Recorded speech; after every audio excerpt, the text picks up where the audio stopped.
Okay, so now that we've taken off the crumb tray, and now that we've removed all of the screws that hold the Bakelite handles on, the first thing you notice when you do this is that the Bakelite handles are still quite securely on there. You can just hold the toaster from them. And what it is there's a clever method that they use to hold these things on. And what you want to do is get a hold of it and get your fingers on the body and then push down on one side. Now I don't know if you could see that rock, but I'm just rocking that back and forth and sliding it off. Now that's what you get. Now I don't know if you can really see well. There's a bunch of crumbs right there in the Bakelite, which is a long ways from where they started out. Now we've got one handle off, and this is the part that you push down to activate the toaster right there. It's just a piece of Bakelite, and it has these screws here which are screwed in, but there's a space underneath them, and those screws go into these little keyhole slots, and that's what holds the thing on there. And you can see it's really cruddy up here, and inside I promise you it's even more so. So we come around to the other side, and here's where the power cord plugs in. Now we just do the same thing. It takes quite a bit of pressure. It's a frightening amount of pressure, actually. You're really concerned with breaking something, but this is what it takes to get it apart. And you heard it snap. Now there's an interesting little extra bit here. The spring clip that holds the crumb tray door, it has to come out through a little hole, so you have to twist it like that to get it back. And so now we have the Bakelite off of both sides of it, and here's our old cord. Now then, that's your leash, you might say, the distance that you get there. Now it's time to pull these extra screws in the body out. So we once again take a good high quality screwdriver and we pull the screws out. And I just dropped a screw inside the toaster. And you can see I'm not going fishing for it. Pulling this one and then taking it the rest of the way out with my fingers.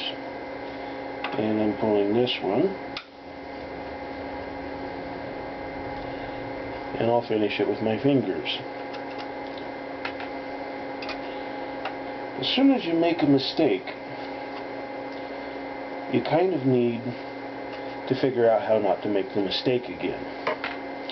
So now there is a screw inside my toaster, and I know there's a screw inside my toaster. The question is, how hard is it going to be to get out? Because it didn't fall through. You might suppose that if we just turn it up, it'll come out. And it did, along with a whole bunch of crumbs.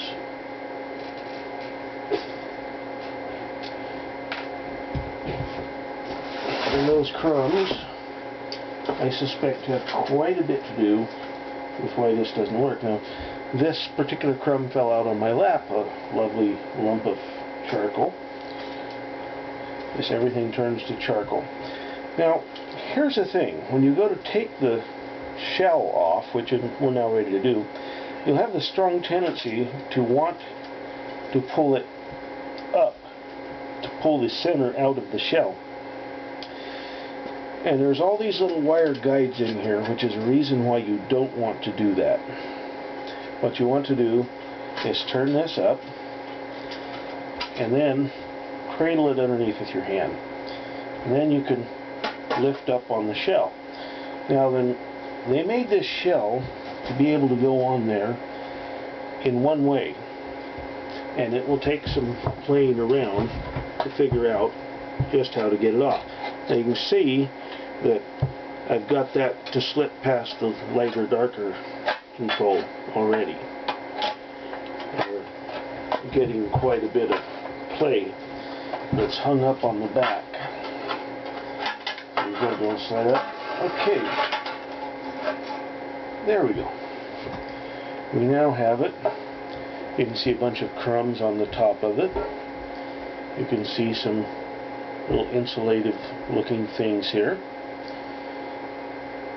And this is the reason that you didn't want to turn that thing over. Because these things fall out and they're kind of a pain to put in. But they're much more of a pain to deal with when they get part way out and not under your control. So now that we have them, I'm going to pull them all out. Just because now it's easy to do so because they're not all discombobulated inside that toaster. I have crumbs all over me now. You wouldn't suppose that it would have been so hard for them to get out when it's so easy for them to get out now. Now all these wires, guides, are the same. They're identical, which is a basic mark of decent engineering that your parts all work together. After all, why should you make 50 kinds of parts when one will do? And you'll find this, and I dropped that one in there, this exact same part in, I suppose, dozens of different toasters. They used it quite a lot. You could even, if you wanted, make your own out of music wire, as it's called.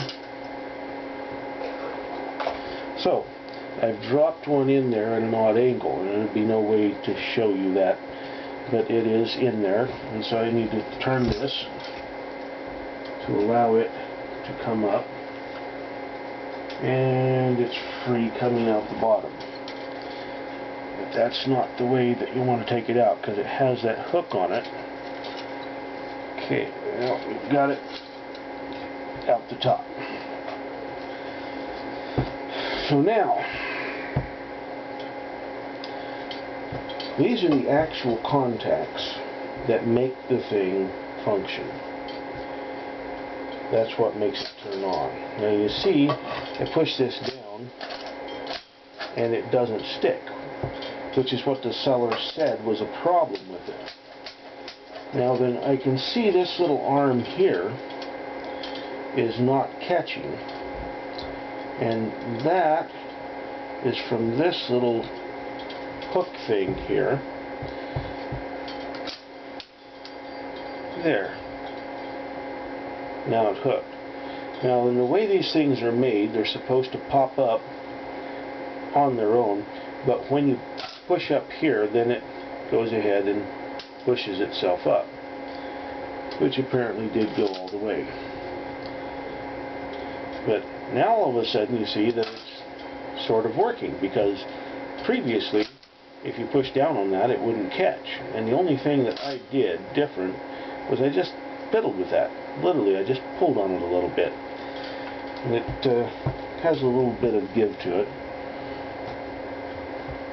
Now the doohickey that makes this thing really work is this little thing right here.